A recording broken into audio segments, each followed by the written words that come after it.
Polda Bali menetapkan 2 aktivis penolak reklamasi Teluk Benoa sebagai tersangka penghinaan bendera merah putih saat unjuk rasa di kantor DPRD Bali tanggal 25 Agustus lalu.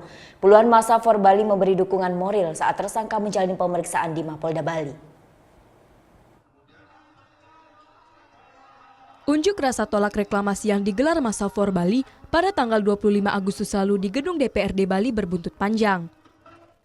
Aksi penurunan bendera merah putih yang kemudian disandingkan dengan bendera For Bali dinilai menghina lambang negara.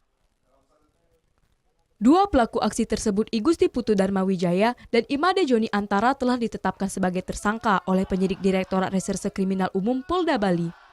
Keduanya dijerat pasal 24 Undang-Undang Nomor 24 Tahun 2009 karena melakukan perbuatan dengan maksud menodai, menghina atau merendahkan kehormatan bendera negara. Atas perbuatannya, kedua tersangka terancam hukuman 5 tahun penjara atau denda 500 juta rupiah. Semata-mata demi penegakan hukum. Jadi tidak ada agenda-agenda lain selain penegakan hukum. Kita tidak masuk ke ranah reklamasinya itu sendiri. Kita sadar betul bahwa itu bukan domain kita.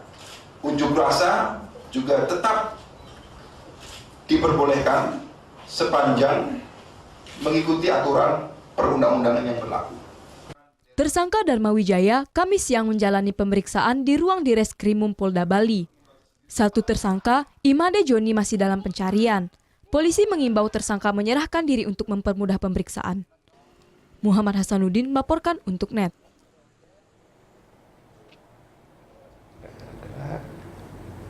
Oke, sekarang aku coba. Udah selesai kan nontonnya? Nah, jadi jangan lupa buat like, komen, dan subscribe ya.